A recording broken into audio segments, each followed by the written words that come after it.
Bu bolsa Libiya muci yunshi, ya'ni Libiya muci yunshi deb nom berilgan. Liviyadan, Afrikaning Liviya degan yerdan tepilgan meteorit. Bu muci deyishlik sabab nima desanglar, tushayotganini boshqalar o'z ko'z bilan ko'rgandan keyin izlab berib tepib olgan meteorit. Qarasanglar, tashqi po'stloq qaviti intayin yangi ham qap-qora holatda.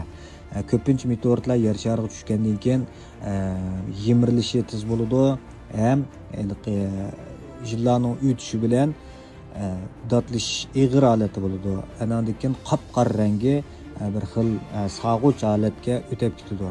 Bu yangi bo'lganligi uchun tepilgan nimasi yangidan tushgan, yangidan berib tepib olganligi uchun maniki tashqi qismi bu qap-qora holati bo'ldi. Ondan keyin biz doim davatgan toshbaqa yeriqchilari qaranglar.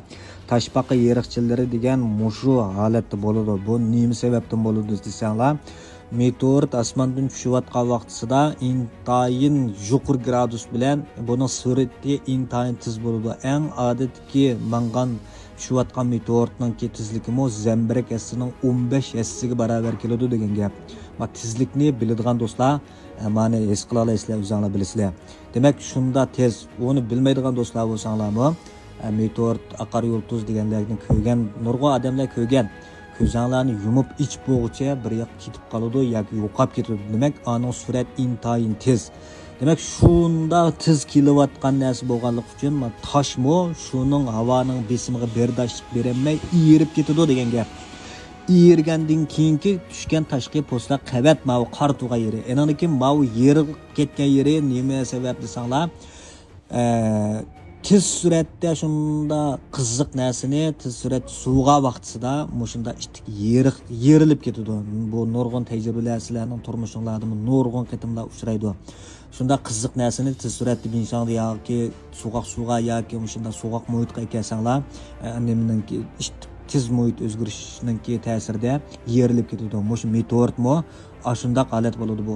Ko'pincha meteoritlar bu bakjiq meteoritlar bo'lib ketmaydi. Andımında masalan ba'zi vaqtlarda qish vaqtlari bo'lsin yoki yomg'ir yeshin bo'layotgan mezgillar bo'lsin yoki bo'lmasa Asiyaning havo sharoiti biz sovuq bir holatlarda tushgan meteoritlarda mushxil o'zgarishlar bo'ladi. Bu toshbaqa yeriqchilari deb ataladi. Andan keyin muji yumshiniki ichki qismi qaranglar. Aslida mushuninga o'xshash bir tosh havoda atmosfera qavitidan o'tgan vaqtida kuyab bir qavat po'stloq qavat shakllandi. Andan keyin ichki qismi yerilgan yeri qaranglar. Bu tatlashqa yerlari ma'uning ichida nikel bilan to'mirning miqdori bor degan gap. Demak, magnitchanligi bor, sharsimon danchilik tosh meteorit degan shu. Demak, mushu nikel bilan to'mir datlashtirdi ma'ni. Mushu datdan qarablar sharsimon danchilik tosh meteorit yoki sharsimon danchisiz tosh meteorit turiga tavallikini farqlantira olamiz. Sharsimon danchisiz tosh meteoritlarning tarkibidagi to'mir bilan nikel miqdori intayin oz, bilinmagidek darajada, ba'zilarda hatto ajoyib oz degan gap. Shuningga datmaningdek ko'rinarlik datish avvallari bo'lmaydi.